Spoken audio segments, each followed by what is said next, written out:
الحمد للہ رب العالمین والصلاة والسلام علی سید المرسلین اما بعد فاعوذ باللہ من الشیطان الرجیم بسم اللہ الرحمن الرحیم۔ فرمان آخری نبی صلی اللہ علیہ وآلہ وسلم، جس نے مجھ پر 3 مرتبہ صبح اور 3 مرتبہ شام درود پاک پڑھ لیا، قیامت کے دن میں ان کی شفاعت کروں گا۔ صلو علی الحبیب صلی اللہ علیہ محمد صلی اللہ علیہ وآلہ وسلم۔ آج ہمارے اسلاف میں ہمارے بزرگوں نے علم پڑھا، اس کے آج آپ کو کچھ احوال بتانے کی میں کوشش کروں گی۔ اللہ سے دعا اللہ رب العزت میرے زبان پر کلمہ حق جاری فرمائے، جو غلطی ہوگی معاف فرمائے اور ہمیں صحیح پڑھنے کی توفیق عطا فرمائے۔ سب سے پہلے حدیث سید عالم صلی اللہ علیہ وآلہ وسلم نے فرمایا علم حاصل کرو، ماں کی گود سے قبر کی گود تک، یعنی کہ ماں کی گود سے قبر تک علم حاصل کرنا ہے۔ اور یہ بھی فرمایا اتنا علم حاصل کرو کہ اپنی ضرورت زندگی صحیح طریقے سے گزار سکو، یعنی کہ اپنی زندگی گزارنے جتنا علم ہر انسان کو آنا چاہیے۔ اور پھر مزید فرمایا سید عالم صلی اللہ علیہ وآلہ وسلم نے علم پڑھنا مومن کی میراث ہے، یعنی کہ مومنوں کی دولت ہے۔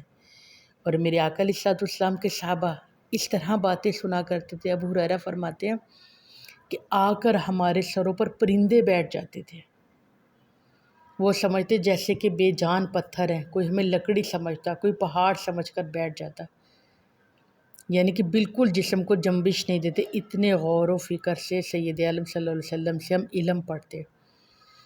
اور اصحاب صوفہ میں 70 صحابہ تھے جن کے پاس پورا لباس نہیں تھا، صرف ستر عورت جتنا کپڑا تھا، اور یہ بھوکے پیاسے رہتے، مگر علم کے یہ عاشق تھے، علم پڑھنے کا انہیں بہت شوق تھا۔ اور ہمارے بزرگوں نے علماء کی بہت قدر کی ہے۔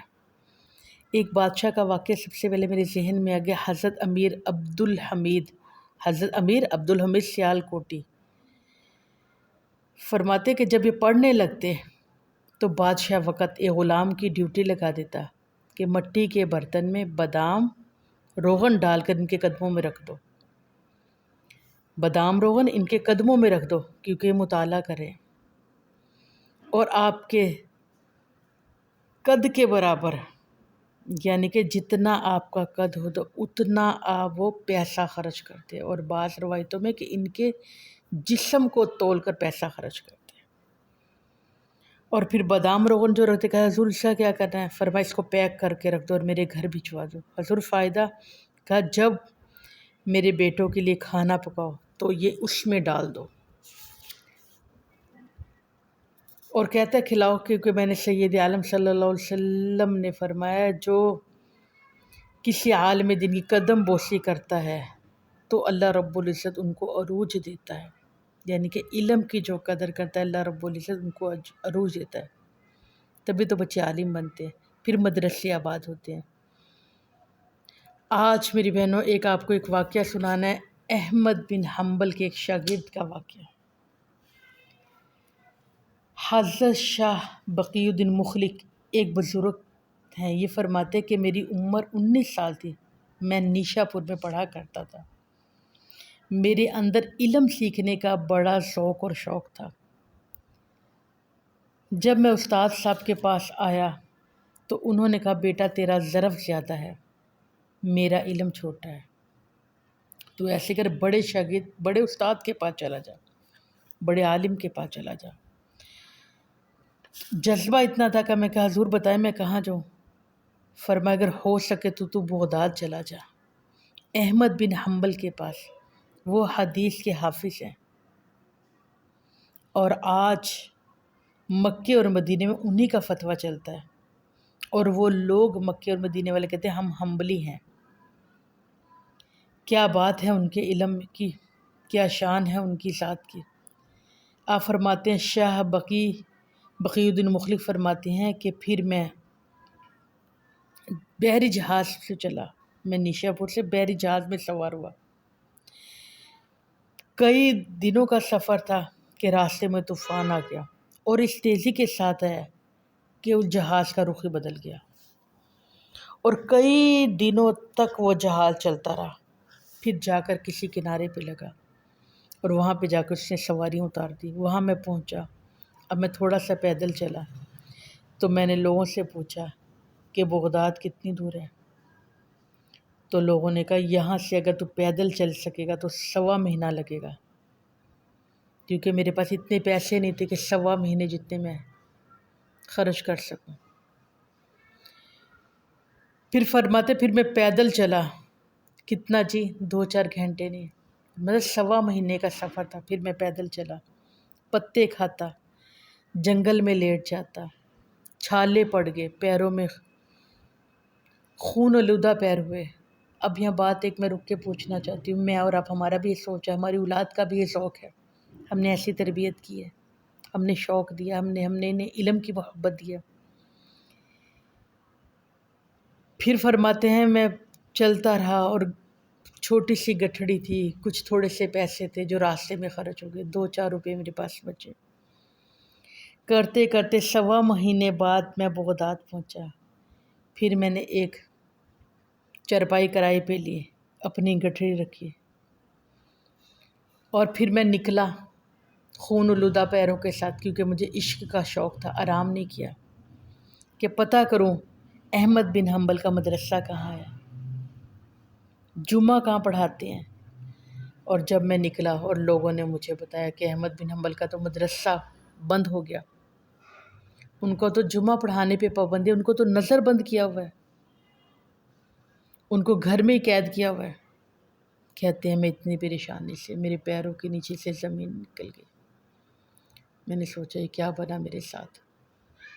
پھر فرمائے دیکھیں نبی پاک صلی اللہ علیہ وسلم کے غلام کی پختگی دیکھو، ایمان کی، علم کا شوق دیکھو۔ فرمایا پھر میں آ کر بستر پہ لیٹ گیا اور سوچتا رہا کہ یا اللہ میں کیا کروں، میں کیا کروں۔ پھر میں نے کہا لوگوں سے کہا کہ لوگوں مجھے پتہ بتا، تو لوگوں نے کہا کہ نہیں گھر میں پابند کر کے رکھا ہوا ہے۔ صبح پھر اٹھا نئے جذبے کے ساتھ۔ پھر کسی نے مجھ پر رحم کہا بتائیں گے نہیں مگر صرف اشارہ کر دیں گے، آنکھ کے اشارے سے یہ گھر ہے۔ میں نے کہا چلو بتاؤ تو صحیح۔ اب وہ گیا، اس نے آنکھ کے اشارے سے کہا کہ یہ گھر ہے۔ اب حالات بڑے خراب تھے، فرمایا کہ گھر میں جو چاروں طرف پولیس کا پہرا تھا اور میں اکیلا، پھر میں آ کے لیٹا رہا، پھر ساری رات سوچتا رہا کہ کیا ہوا، کیا کروں میں۔ پھر اچانک دل میں خیال آ گیا اور پھر میں سو گیا۔ پھر میں نے کہا امام صاحب کے گھر میں تعلیم کیسے حاصل کریں۔ پھر ایک ترکیب آئی، صبح اٹھا اور پھر میں نے کیا کیا، پھر میں نے اپنے سر سے پکڑی اتاری، بالوں پہ ہاتھ پھیر کے بال بکھیر دیے، چاروں طرف سے اپنی قمیض کے کونے پھاڑے، پھر ایک جگہ سے قمیض کو سائڈ سے درمیان سے ٹک لگایا، کبھی ادھر سے ٹک لگایا، کبھی ادھر سے، تہمد کو بھی تھوڑا سا پھاڑا اور ہاتھ میں کاسا پکڑ لیا جیسے فقیر پکڑتے ہیں۔ آج کل ہمارے دور میں کہتے ہیں اللہ تیرا بھلا کرے، اللہ خیر کرے، اس وقت کہتے تھے اجرکم الی اللہ، اجرکم علی اللہ، کہ اللہ تمہیں اس کا اجر دے۔ یہ وظیفہ میں نے اچھی طرح سے پہلے پکایا اور یاد کیا، پھر میں نے نظریں جھکائی، پھر میں بغداد کی گلیوں میں پھرا، کبھی ادھر کبھی ادھر، کبھی میں وہاں جاتا کبھی ادھر۔ تینوں لب دیا میں آپ گواچی، تے مینوں اپنی خبر نہ کوئی، تینوں لب دیا میں آپ گواچی، تے مینوں اپنی خبر نہ کوئی، کبھی ادھر کبھی ادھر۔ فرماتے ہیں پھرتا رہا مجنو بن کے وچ بازاراں، کدی کیتیاں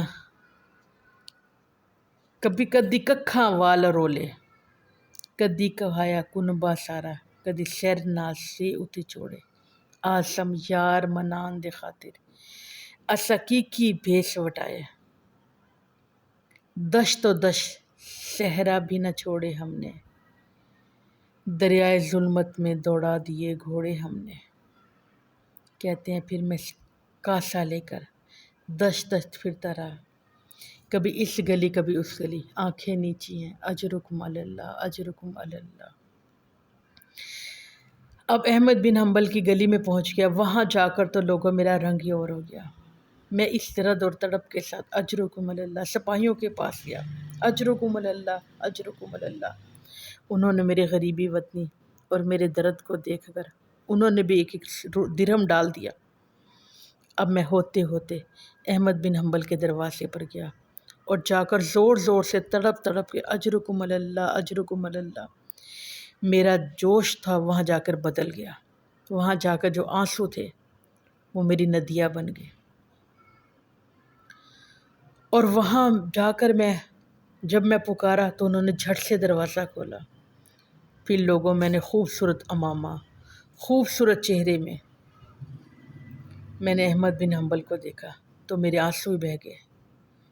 امام صاحب نے 1 دینار میرے پیالے میں ڈالے تو میں رو پڑا اور کہا، اے بغداد کے بادشاہ، اے میرے محبوب کے علم کے وارث، میں بھیک مانگنے نہیں، رسول اللہ کی حدیث سننے آیا ہوں، آپ مجھے روزانہ ایک حدیث سنا دیا کرو۔ میں نے کہا کہ کس طرح آیا کرو گے؟ کہا میں تو نیشا پور سے آیا ہوں۔ میں نے پوری جو کہانی سنائی تو آپ نے کہا کیسے آیا کرو گے؟ میں نے کہا ایسے بھکاری بن کر، ایسے فقیر بن کر خیرات مانگنے آؤں گا تو آپ مجھے مصطفیٰ کریم کے نام کی خیرات ڈال دینا۔ آپ مسکرائے، پھر فرمایا پورا سال میں بھکاری بن کر جاتا، پورا سال میں پوری گلیوں میں پھر کے جاتا احمد بن حنبل کے دروازے پر جا کر جب تڑپ کے مانگتا۔ یہ جذبہ، میرا شوق، یہ میرا ایمان کہ یہاں میں خامیاں نظر آتی ہیں، آج استاد کو کٹہرے میں کھڑا کر دیتے ہیں، آج استاد کو کہتے ہیں میرا جذبہ تھا علم حاصل کرنے کا۔ آج ہمیں دنیا کی ساری باتیں آتی ہیں، ساری مجھے طریقے آتے، سارے مجھے چلاکے آتے، پر نہیں آتا تو مجھے دین سیکھنے کا ٹائم نہیں آیا۔ نہیں شوق تو دین پڑھنے کا شوق نہیں، دین والا ایمان والا شوق نہیں۔ اب کون بھکاری بن کے جاتا ہے؟ اب کون کاسہ پکڑتا ہے؟ اب کون اس طرح سے علم پڑھنے جاتا ہے؟ تو خیرات بھی دین کی انہیں ملتی ہے جو دین کے سچے اور اچھے طالب ہوں۔ جی ہاں، فرماتے میں پورا سال احمد بن حنبل کے پاس جاتا، اور احمد بن حنبل فرماتے تھے میں سوچتا تھا کہ میرے علم کو کہیں زنگ نہ لگ جائے۔ اللہ نے فضل کیا کہ ایک طالبہ علم مجھے دے دیا، ان کے دروازے پہ جاتا، ایک دھیلا بھی ڈالتے اور ایک حدیث بھی پڑھاتے۔ اور فرماتے شاہ بقیت المخلف فرماتے ہیں ساری دنیا پڑھتی ہے مگر میرے پڑھنے کا انداز بھی لوگوں نے نرالا تھا۔ سمجھ آ رہی ہے آپ یہ بات کو؟ شاہ بقیت المخلف فرماتے ساری دنیا پڑھتی ہے مگر میرے پڑھنے کا انداز بھی نرالا تھا، اور پڑھانے والے استاد کا بھی انداز نرالا تھا۔ میں فقیر بن کر، میں پھٹے پرانے کپڑوں کے ساتھ میں جاتا، میں کاسہ پکڑ کے جاتا، اور استاد صاحب پہلے عمامہ پہنتے، جبہ پہنتے، وضو کرتے، خوشبو لگاتے، اور اس قید میں نظر بندی کے عالم میں جب وہ حدیث پڑھتے تو ان کی آنکھیں آنسوؤں سے بھر جاتی۔